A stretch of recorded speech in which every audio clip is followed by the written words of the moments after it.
반갑습니다. 제가 한 30분 동안 한국 해운 최근 2년 법학 분야 활동 상황과 입법 과제에 대해서 좀 설명을 드리도록 하겠습니다. 첫 번째 이 활동에 대한 그 정의부터 한번 해보도록 하겠습니다.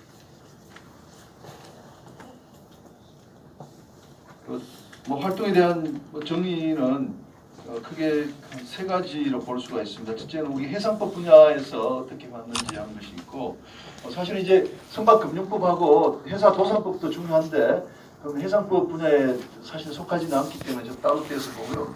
또 하나는 이제 그 한진 해운 백서 작성 그 용역 작업이 진행되고 있는데 그 부분에 대해서도 조금 설명을 드리도록 하겠습니다. 오늘 주최도 고려대학교 해상법 연구센터가 합니다만 한진해운 그 사태가 나서 고려대학교 해상법 연구센터가 상당히 이제 주도적인 역할을 좀 많이 했습니다. 물론 이제 한국해법학회하고 같이 하긴 했습니다만 이 연구센터에서 한 5번에 걸쳐 가지고 세미나를 개최했습니다. 우리가 9월 1일 날 회생 절차가 개시됐는데 2016년 9월 7일 날 한 4, 5일 뒤에 저희들이 이제 1차 한진해운 물류 대란 긴급 좌담회를 열어가지고 많은 분들이 이제 그 법적인 문제점에 대한 의문을 가졌었는데 우리가 전문가들 모시고 상당 부분 이제 궁금증을 풀어드렸습니다. 스테이 오더라든지 그다음에 이제 화주들이 손해배상 청구권을 행사할 수 있을지, 그다음에 지연 손해가 대상이 되는지 그런 문제들에 대해서 저희들이 다뤘고요. 그리고 이제 몇 달 한 달쯤 지나가지고 10월 1일은 또 제2차 좌담회를 통해서 그 당시에 이제 BBC HP 선박의 법적 지위에 대한 그런 또 좌담회를 했습니다. 그리고 그 다음 달에 한국해법학회 가을철 학술 발표가 있었는데 같이 공동으로 하면서 좀 김창준 변호사께서 이 해운회사의 도산법 문제 그리고 제가 BBC HP의 법적 성질 이런 걸 좀 다뤘습니다.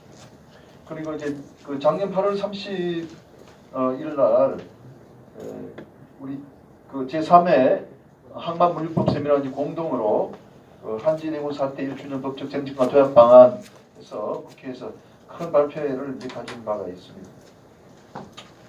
그리고 이제 2018년 금년 5월 23일 날 또 한진 해운 재건 5개년 계획이 이제 발표됐기 때문에 그것이 그 갖는 법적 의미와 실천 방안에 대해서도 우리 고려대학에서 또 세미나를 가진 바가 있습니다. 그리고 이제 한국, 중국, 일본 연합 세미나인데 동아시아 해상법 포럼 여기 인천에서 하부파크 호텔에서 한진 해생 절차의 법적 쟁점에 대해서 정경석 변호사님께서 좋은 발표를 해주셨습니다. 그래서 전기선사가 해생 절차에 들어가면 우리 한진해운은 유일했기 때문에 외국 법조인들도 구체적인 내용을 알고 싶어 했는데 그런 궁금증을 많이 해소를 했었습니다. 그리고 이제 항만물류법 세미나는 아까 말씀드렸듯이 국회에서 해상법, 선박금융법, 그리고 물류법, 그리고 이제 전기선과 전기선과 인터아시아 이렇게 나눠가지고 5분이 세미나를 5분의 발표를 들으면서 세미나를 개최했는데 이때 뭐 상당히 반응이 좋았었습니다. 국회에서 국회의원들도 많이 모시고 했고요. 그다음 전에 나와 있는 우리가 2회 때는 하역에서 있는 작업비 지급 보장 문제에 대해서 제가 꼭지 발표한 바가 있습니다. 그래서 이제 해상법 분야는 지금 제가 말씀드렸다시피 상당히 우리가 좀 활발하게 법적 쟁점을 우리가 끄집어내고 해결하려고 노력을 많이 한 것으로 이렇게 이해를 할 수가 있습니다. 그다음 그 선박건조 금융법 연구회가 또 이제 활동을 했습니다. 그 27회 발표회를 지난 5월달에 했고요. 곧 29회를 하게 될 텐데 보시는 바와 같이 이제 20회에서부터 22회까지 한진 사태가 이제 선박 금융에 어떤 영향을 미치는지 우리가 쭉 논의를 했고요. 그리고 25회에서부터 26회, 27회에는 여객선 건조와 관련해서 금융이 어떻게 조달되는지, 그리고 이제 컨테이너 박스와 관련해서도 금융이 어떻게 조달되는지 하는 문제를 다뤘습니다. 이 선박건조금융법 연구에는 우리 고려대학교 해상부 연구센터가 이제 지원하는 그런 연구회가 되겠습니다. 나중에 조금 한 번 더 말씀을 드리겠습니다. 그럼 이제 도산법인데 사실 이 도산법에 상당히 우리가 문제가 많았습니다. 이 도산법을 순수하게 하는 분들은 이제 법조인들도 많고 이제 학자들도 많아가지고 잘 됐었는데 해운과 도산법을 연결시켜서 연구한 사람 한 사람도 없었습니다. 이게 변호사님들께서는 이제 좀 사건을 많이 해보시니까 여러 명이 그전 뭐 STX 변호신 대한 회원 등등 이렇게 하셨는데 우리 교수들이 이렇게 도산법하고 우리 그 해운 또 해상법을 연결시켜서 연구를 해오지 못했기 때문에 한진해운 사태가 났을 때 상당히 저희들이 좀 당혹스러웠고 또 이제 한진해운이나 다른 관련자들한테도 좀 어드바이스를 해드리지 못한 그런 측면이 있었습니다. 그리고 이제 2017년 2월 달에 제가 이제 두 번에 걸쳐가지고 홍콩 대학에 가서 발표도 하고 좀 인솔이라고 국제 그 조직 그 교육기관인데 또 발표도 하고 그랬습니다만 저는 뭐 도산법을 깊이 했다기보다는 좀 해운과 관련된 걸 가미를 하면서 조금 이제 설명을 했었죠. 그리고 2017년 10월 달에 저희들이 해법학회하고 대법원에 있는 그 국제그래프 연구회 하고 이제 조인트 세미나를 했는데 심태규라는 분이 한진해운 사태를 직접 담당하던 그 회생법원의 판사입니다. 그 판사가 오셔서 발표를 해주면서 저희들이 이제 많이 알게 됐고요. 최근에는 요 2018년 4월에 또 인솔이라는 교육기관이 또 뉴욕에서 또 세미나를 개최했는데 제가 가서 좀 발표한 바가 있습니다. 그래서 이 도산법과 관련해서는 말하자면 회사 도산법은 아직도 좀 약한 상태인데 저희들이 좀 더 열심히 해야 되지 않겠나 이렇게 생각이 듭니다. 그다음 여기 해양진흥공사법은 아시다시피 해양진흥공사가 발족되기 위한 이제 기본 법이 되겠습니다. 이와 관련해서도 조금씩 이제 연구가 되고 있었습니다. 아까 보신 선박건조금융법 연구회에서도 발표가 있었습니다. 자, 그다음 요 한진해운 백서 작성건인데요. 지금 이제 한진해운 백서 작성은 이제 양쪽에서 진행되고 있습니다. 하나는 이제 경영 측면에서 접근하고 하나는 이제 법률 쪽 측면에서 접근하는데 그 경영 측면 오늘 발표하신 한종규 교수가 이제 책임 연구원으로 해운 물류 학회에서 진행하고 있고요. 요 법학과 관련해서는 이제 제가 주흥회로부터 이제 발주를 받아가지고 고려대학교에서 진행을 하고 있습니다. 오늘 그 박건복 그 부사장님께서 나오셨는데 주흥회가 아시다시피 배순태 그 회장님이 우리 해운에 대한 열정이 이제 많으신데 자꾸 하시면서 그 유지로 이 한진해운과 관련해서는 용역 같은 걸 해서 다시는 이런 전기선사가 넘어진 일들이 없도록 하라고 하셨답니다. 그래서 그 배동진 사장님이 아드님이신데 유지를 받들어 가지고 지금 용역 작업을 이렇게 하고 있습니다. 이제 백서기 때문에 주된 내용은 이제 사실관계 위주로 하고 있습니다. 예를 들면 한진해운이 보유하던 선박이 이게 뭐 정기 용선됐는지 나용선됐는지 이런 것도 쓰고요. 그다음 이제 회생 절차에 들어가서 그 배들이 전부 어떻게 처리됐는지, 어떤 외국에 뭐 팔렸는지 아니면 다시 뭐 은행으로 돌아갔는지 이런 내용도 우리가 상세하게 다 지금 조사해가지고 요 백서에 지금 넣고 있습니다. 그다음에 이제 회생 절차에서 각 채권자 여기 인천에는 아마 한진해운 관련해서 피해자들이 많지가 않는데 뭐 프레이트 포워드들, 그다음에 뭐 도선사, 예선업자 이런 분들이 그 손해를 많이 봤는데 회생 절차에서 어떻게 처리가 됐는지 이런 것들도 저희들이 자세히 적고 있습니다. 그리고 나서 좀 뭐 반성과 이제 재언을 마지막에 넣도록 하고 있습니다. 이번 9월 말에 완성이 되는데 본문이 한 300페이지 정도 되고요. 그다음에 각종 자료가 한 300페이지 정도 되는 그런 분량으로 생각을 하고 있습니다. 그래서 우리 박한국 부사님 나오셨는데 이 자리를 빌어서 용역 발주에 대해서 감사드립니다.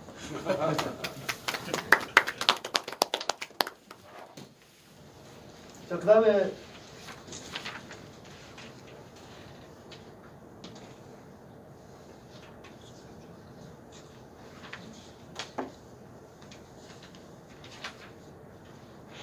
그다음 이건 이제 그 저널이라고 할까요? 전문 학술지에 이제 논문 나온 걸 지금 소개해 드리려고 합니다. 그 정말 우리가 참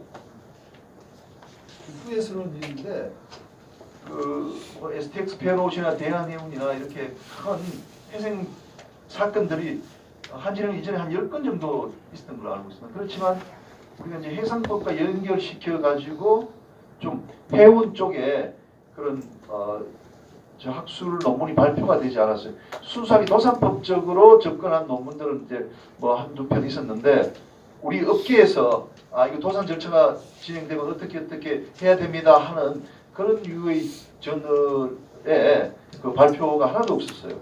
그래서 한진해운 사태 나고 나서 이제 논문들이 이제 많이 나오게 됐습니다. 그래서 김창준 변호사도 썼고 저도 한 3편 정도 이제 썼고요. 또 한민 교수라고 이제 이화여대법대 잘하시는 분인데 이분도 좋은 논문을 썼고요.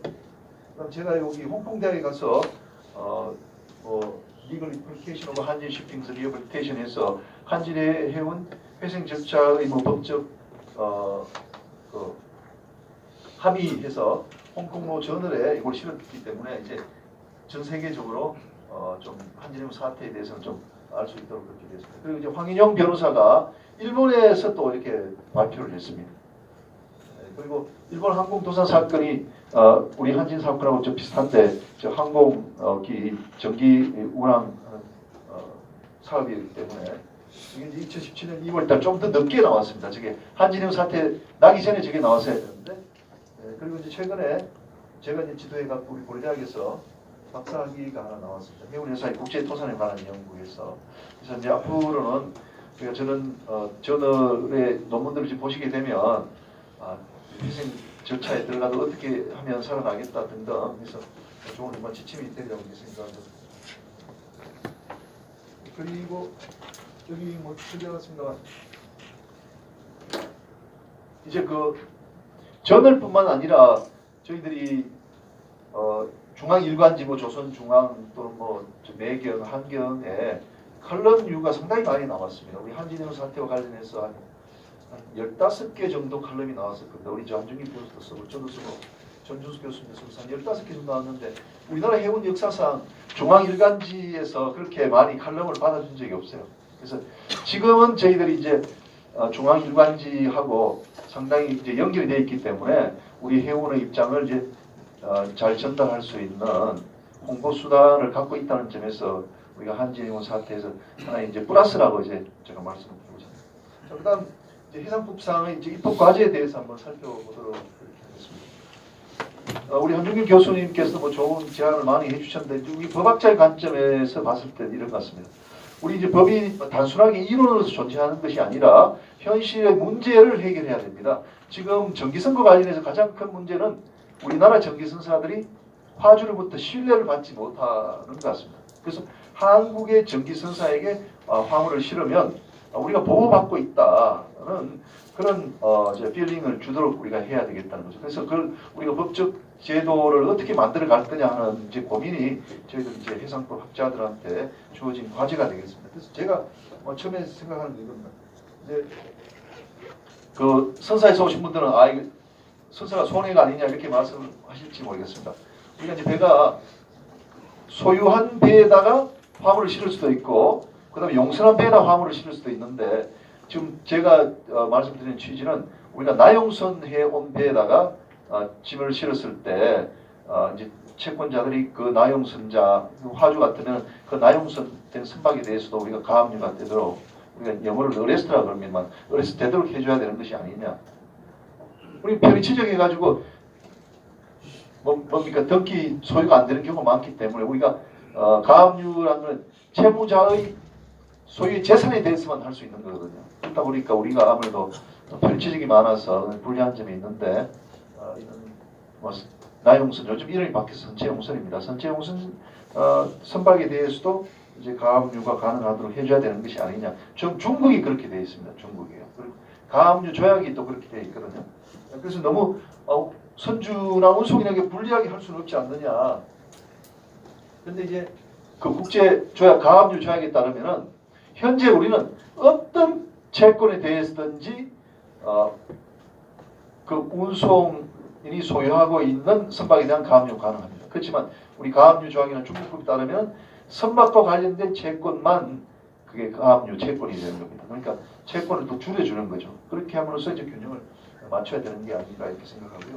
그다음 이제 이건 오랫동안 이제 논의가 된 문제인데 배가 이제 입항하기 전에 인천항에 입항하기 전에 우리 배가 이제 가압류 당할 것 같으면 미리 법원에다가 이제 공탁을 하고 우리 배는 가압류 하지 마십시오 하는 제도가 있어요. 우리가 그걸 이제 캐비어트 제도로 그러는데 싱가포르나 홍콩이나 영국이 다 있습니다. 그렇게 해서 아예 처음부터 배가 압류가 안 되도록 하는 제도 그걸 우리가 도입해야 되겠다 생각을 하고 있습니다. 자, 그다음에 이제 컨테이너 박스인데 여러분 아시다시피 이제 컨테이너 운송이라는 게 이제 1970년대 후반 80년대부터 나왔기 때문에 우리 법이 그 현실을 반영하는 상당히 늦습니다. 그래서 우리 해상 기업이 갖고 있는 물적 수단은 선박밖에 없습니다. 근데 전기선 하는 분들은 컨테이너 박스도 대단히 중요한 물적 수단이 됩니다. 우리가 선박에 투자가 100이라면 컨테이너는 60만큼, 그러니까 60%만큼 비중을 차지하고 있습니다. 그만큼 투자가 많이 돼야 됩니다. 그렇기 때문에 상법을 개정해가지고 상법에 있는 물적 수단에 선박뿐만 아니라 컨테이너 박스도 우리가 반드시 넣어야 되겠다. 우리가 법적인 용어, 법률 용어로 되어 있으면은 장점이 많이 있습니다. 그래서 정부에다가 뭐 지원을 요청할 수도 있고, 그래서 법률 용어로 이렇게 만들어 가야 되겠다 이렇게 생각을 해서 일단은 744조 2에 물적 수단으로서 컨테이너 박스를 넣고요. 그다음에 이제 컨테이너가 이제 중요한 건 여러분 다 아시겠습니다만 운송인이 송화인한테 컨테이너 박스를 일단 보내줘야 화주가 그게 물건을 싣지 않습니까? 근데 이제 박스는 한정이 되어 있는데 그 박스가 순조롭게 회수가 돼야 되는데 제가 알기로는 우리나라 특히 대량 화주들은 컨테이너 박스를 잘 돌려주지도 않아요. 돌려주지 않았으면 디텐션 차지를 해가지고 차지를 줘야 되는데 차지를 내지 않는 그런 경향이 있습니다. 그래서 우리 뭐 여기 SM에서도 오셨고 현대에서 오셨는데 그걸 이제 차지하려고 그러면 영업에서 절대 그런 이야기 하지 마십시오. 그렇게 하면 차지 물리면 다른 외국 회사를 가버리니까 우리 차지 받을 수 없습니다. 이렇게 이야기합니다. 그래서 제가 알아본 바로는 머스크 같은 경우에는 자기 그 전기선 그 수입의 10%는 이 디텐션 차지, 컨테이너 박스를 돌려받지 못했을 때 우리 페널티를 받는 저 수입이 전체 수입이 10%가 된답니다. 그래서 우리도 제대로 좀 가야 되겠다 해서 이 컨테이너 그 박스를 돌려줄 의무를 이제 수화인한테 부과를 시키고 상법에 부과를 시키고 지체를 되면은 지체료를 내야 된다. 특별한 약정이 없다면 지체를 내야 된다. 이렇게 상법에 넣으려고. 그렇게 되면 이제 아마 우리 전기선사들이 이 상법전의 내용을 근거로 해가지고 우리 이제 큰 대량 화주들한테 저 지체를 빨리 주십시오라고 할 수 있을 겁니다. 그다음에 이제 노쇼에 대한 것도 이제 문제가 되고 있는데 이것도 뭐 제가 아직 확실하게 장담을 못해서 크게 설명 안 드리는데 공적분임 부과해야 되는 거 아니냐. 자기가 선정하겠다 해놓고 선정 안 해버리면 저희가 이제 그 빈 배로 돌아오게 되지 않습니까? 그래서 이제 공적분임을 부과하는 것도 이제 상법에 넣는 것이 좋지 않나 이렇게 생각합니다. 그 다음에 이제 이건 이제 화주를 좀 위한 건데요. 이 운송하다가 운송물의 손해배상의 문제가 생겼을 때 그 채권을 우리가 91년 상법 개정되기 전까지는 선박우선 특권이라 해가지고 굉장히 강한 효력을 부과를 시켜줬었습니다. 근데 91년 개정하면서 이게 이제 없어져 버렸는데 일본이나 파나마 같은 나라는 여전히 가지고 있습니다. 화주가 보호가 된다는 거죠. 그래서 우리나라도 똑같이 선박우선 특권을 화주가 가질 수 있도록 하는 것이 좋겠다 해서 지금 이제 바꾸려고 그러고요. 그 다음에 이제 요거 이제 아마 조금 위험한 주장일 수도 있을 텐데 파나마하고 라이베리아 거기에 여러분들이 그 편의 취적을 우리가 많이 하지 않습니까? 그 편의 취적을 많이 하게 된 이유 중에 하나는 뭐냐면 그 저당권이 붙어 있는 채권, 그러니까 금융업자가 선박 소유자한테 금융을 제공했다. 그럼 이제 금융 채권을 갖고 있지 않습니까? 근데 선박은 모두 이제 저당권이 되겠죠. 그래서 저당권을 갖고 있는 경우에 이 선박 우선 특권 중에서 이제 파나마 같은 경우는 4위, 뭐 라이베리아 같으면 6위에서 우선 특권을 부여하고 있습니다. 이 선박 우선 특권은 배를 팔아가지고 저당권자보다도 먼저 대금을 가져갈 수 있습니다. 그래서 우리나라는 저당권자보다도 선박 우선 특권자들이 돈을 먼저 가져가 버리기 때문에 그 은행과 같은 경우는 굉장히 이제 불리한 지위에 있다는 거죠. 그래서 우리나라에 선적을 하지 않고 파나마나 라이베리아 가는 이유 중에 하나는 지금 제가 말씀드린 바와 마찬가지로 그 금융업자들, 금융 채권자들이 문제가 생겼을 때 내가 선박 우선 특권을 행사해가지고 대금을 찾아갈 수 있기 때문에 파나마나 라이베리아가 크게 선호되고 있습니다. 그래서 우리나라도 이런 제도를 두는 것이 어떤 게냐. 일본이 아주 치열하게 2년 동안 논의를 했습니다. 이 문제에 대해 가지고. 그래서 우리나라도 제4순위가 우리나라 제4순위가 이제 선박 충돌과 같은 손해가 제4순위인데 우리나라 선박 충돌은 5순위 낮추고 그 금융채권, 저당권 및 금융채권 4순위 정도로 올리는 것이 어떠냐. 제가 또 이런 말씀을 드리면 단순히 이제 금융채권자를 보호하기 위한 것이라기보다는 이번에 이제 우리가 배를 20척 건조하면서도 아마도 모두 편의 지적해서 또 SPC를 해외에 나가게 될 겁니다. 우리가 왜 해외에 정부 우리 국민 돈을 가지고 짓는 선박을 왜 해외에 취직을 해야 됩니까? 저는 그건 많이 잘못됐다고 봅니다. 왜 해외에 취직을 해야 됩니까? 그럼 전쟁이 나게 됐다. 그럼 우리 20척 우리가 증발할 수 있나요? 외국 지금 SPC 파나마 배인데 그래서 저는 이 부분이 잘못됐다고 보고 정부에서 건조를 하는데 상당히 돈이 들어갔기 때문에 우리나라에 어떻게 하든지 취직을 해야 되겠다. 그럼 우리나라에 편히 취직을 하든지 아니면 우리나라 이 법을 만들어 가지고 예를 들어 뭐 송도 특별법을 만들든지 한강 특별법을 만들어 가지고 우리나라에 하여간 특별하게 취직을 할 수 있는 제도를 만들어야 되겠다. 그러기 위해서는 이것이 필요하지 않는가 이렇게 생각을 하게 됐습니다. 한 5분 남았는데 좀 마무리하도록 하겠습니다. 자, 그다음 이제 채무자 회생법입니다. 이제 도산과 관련된 법입니다. 요 이제 도산법 하시는 교수 변호사들하고 어느 정도 합의가 이루어졌습니다. 다행인데 여러분 이제 그 한진 샤마노 사건 때문에 여러분들 저기 우리 사설인데 국힘나용선 BBC HP는 우리 사설인데 왜 법원이 저런 판결하냐 이런 그 우리가 비난을 많이 한 기억이 있습니다. 이제 한진 샤마노가 이제 파나마에 등록된 BBC HP 선박이었습니다. 근데 이제 채무자회생법 즉 58조에 따르면은 채무자의 재산에 대해서는 강제집행을 못하게 돼야 되는데 그 법원이 강제집행하도록 해줬습니다. 왜? 한진은 배가 아니다 이거죠. 사선이 아니다.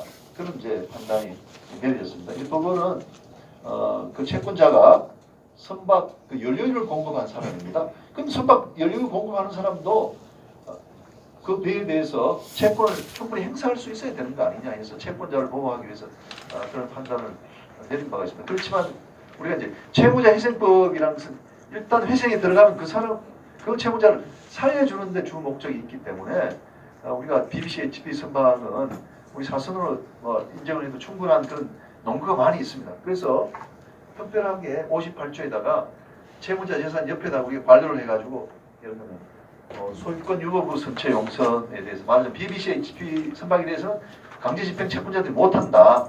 그렇게 함으로써 채무자가 배를 그 자기 영업에 계속해서 사용할 수 있도록 해주도록 그렇게 개정을 해야 되겠다는 것입니다. 그래서 이 부분에 대해서는 우리 그동안 많이 논의했는데 그 도산법 하시는 분들도 그렇게 하는 게 좋겠다 해서 아마도 우리 개정안을 내면 쉽게 좀 대비하고 있게 생각합니다. 자, 그 다음 그 나와 있는 내용은 이겁니다. 마지막 항차 및 일정 기간 동안에 미지급 하역비 등을 이제 공익 채권화하는 거라. 이제 공익 채권이 되면은 그 이제 수시로 이제 변제 가능하기 때문에 회생 절차 안 들어간 것과 똑같은 그런 효과가 있습니다. 그래서 이제 그 작년 재작년에 개정된 내용에 어떤 것이 있냐면 회생 절차 들어가기 전에 20일 전에 뭔가 공급 받았다면은 그 공급자는 공익 채권을 갖는다 이렇게 되어 있습니다. 그래서 제가 해석한 데는 선박 연료율을 한 15일 전에 공급을 했습니다. 회생 절차 들어가기 전에. 그러면 그 선박 연료 공급자는 공익 채권자가 되기 때문에 수시로 그 자기 채권을 회수 받을 수 있게 됩니다. 그래서 그렇다면 여기서 말하는 이제 공급 계약은 이제 물건이거든요. 매매의 대상이 돼야 됩니다. 그런데 하역 작업비 같은 것은 서비스이기 때문에 저기에 해당되지 않습니다. 그렇지만 이제 우리 전기선의 관점에서 본다면 저는 것도 상당히 중요한 것이 아니냐. 그래서 공익적인 관념이기 때문에 하역 회사들이 내가 하역 작업을 해도 그 이제 충분하게 공익채권으로 회수받을 수 있다고만 된다면은 하역 작업을 거부를 하지 않기 때문에 이런 규정을 둬서 좀 보호하는 것이 좋지 않겠나 이렇게 생각이 들고요. 또 이제 그 어떤 분들은 이런 제안에 대해서 하역비란 거는 당장 지금 항차 중요한 거 아니고 그전 항차에 밀린 것들이 있다. 밀린 것 때문에 하역 작업을 안 한 것인데 이건 효력이 없는 것이 아니냐 이렇게 했는데 뭐 제가 알기로는 보통 60일 뭐 이렇게 이야기하는데 그런 건 우리가 좀 늘려가지고 처리할 수 있지 않겠냐. 여기서 말하는 20일은 이제 육상에 있는 어떤 거래를 이야기하는 거예요. 그런데 우리 선박이라는 건 길지 않습니까? 항차가 길기 때문에 우리가 저 담당하는 뭐 법무부하고 이야기를 하면 저 기간을 우리가 더 늘릴 수 있을 거라고 이제 제가 생각이 들거든요. 그래서 한번 시도를 해보려고 하고 있습니다. 그래서 이제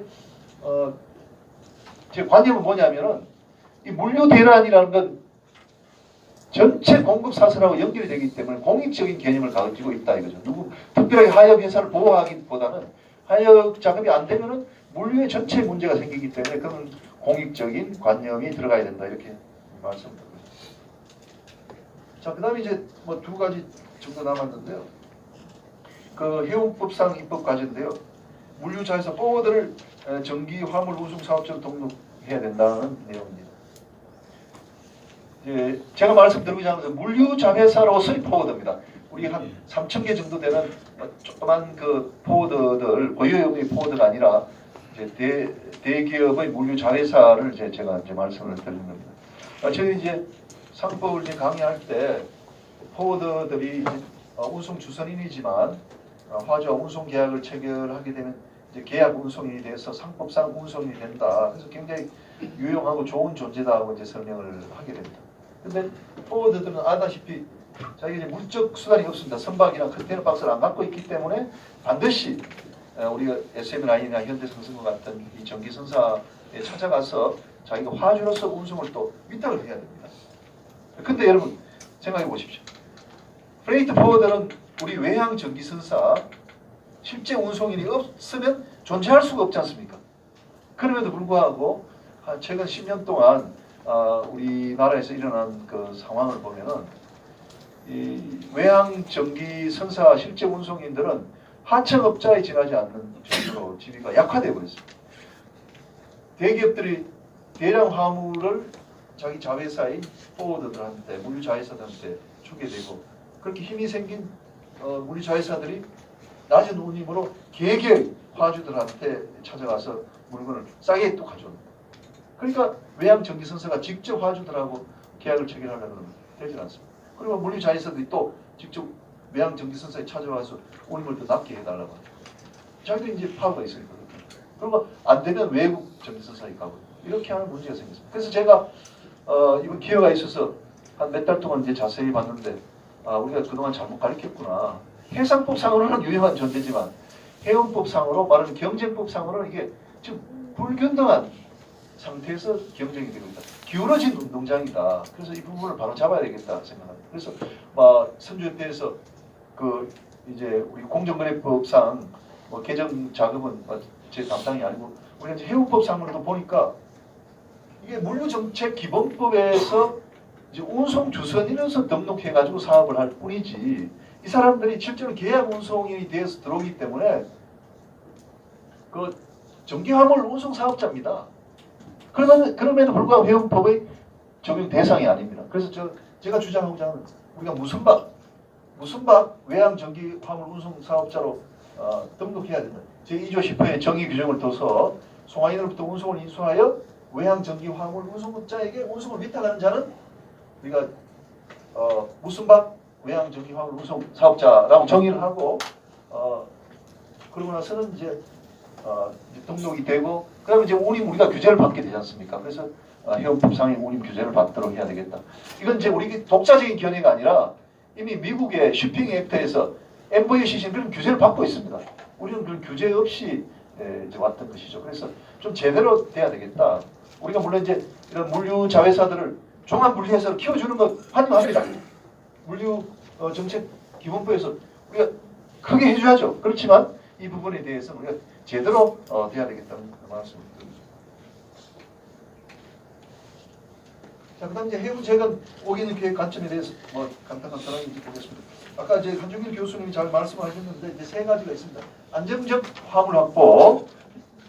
이건 이제 아까 제가 말씀드린 내용이 다 이제 포함이 되는데 화주로부터 이제 신뢰도를 회복하는 것이 이제 중요하고요.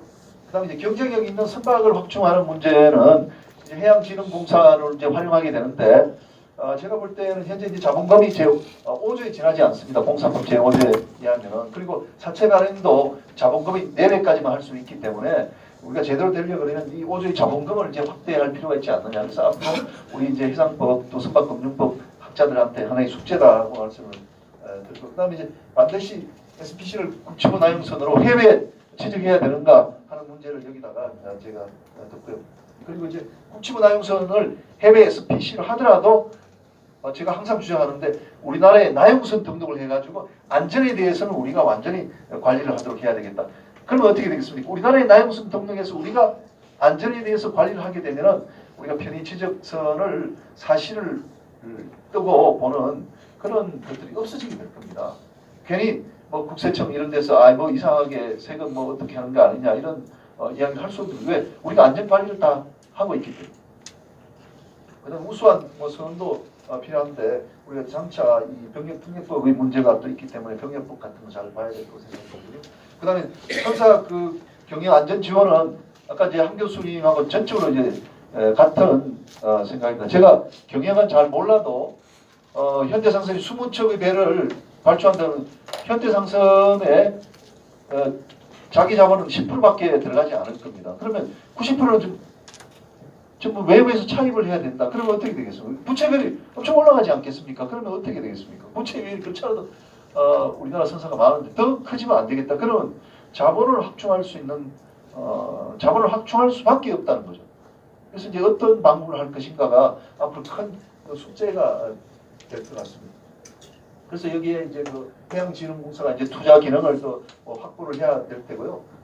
그리고 이제 대량 화주다든지 또 보험사들이 좀 투자를 많이 하는 투자 유도 정책을 또 할 필요가 있을 것 같고요. 그다음 그리고 이제 선사 경영 안전이라고 우리 이야기할 때는 금융으로 모든 것이 되지 않느냐 하는 일부 이제 생각이 있지만 아마 우리 여기 오신 분들은 그렇게 생각하지 않을 겁니다. 금융은 우리가 선사 경영의 일부에 지나지 않는 거 아니겠습니까? 우리 경영 자체가 경영에 있어야 되거든요. 그래서 정기선의 경우에는 이제 규모의 경제를 확보한다든지 아니면 피드선의 효율성을 도모한다든지 하는 그런 그 작업이 선행이 동반이 돼야 될 거고요.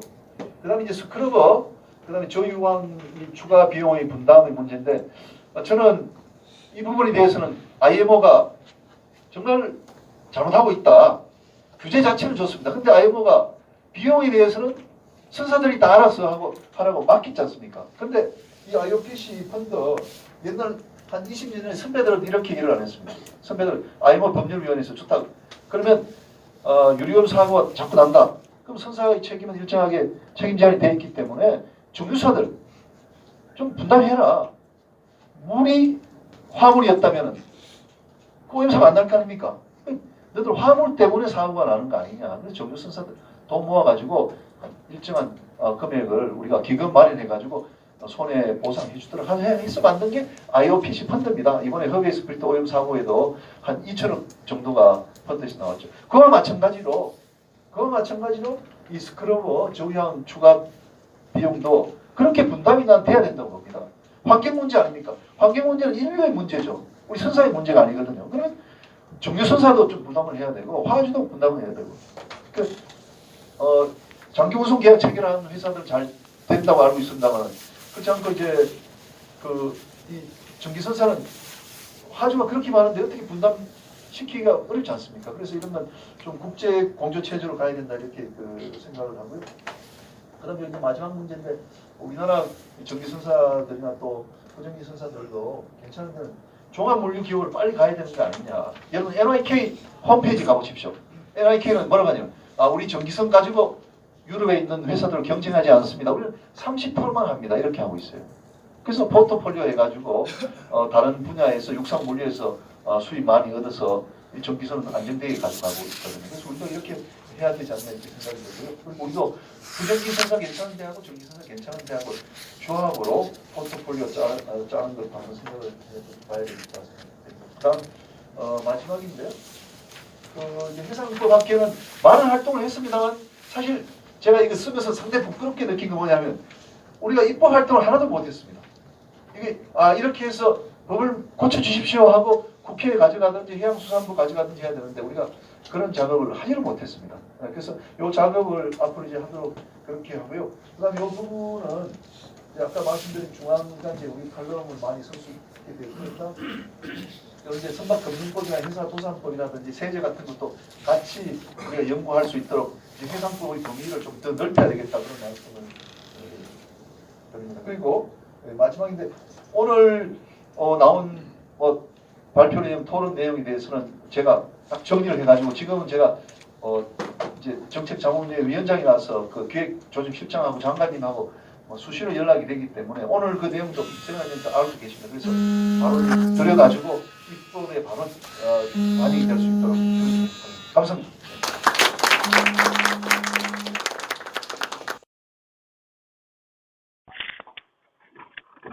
안녕하세요. 아니, 어디세요? 네네네. 네. 세미나 참석 중인데요. 전화 드릴게요. 네.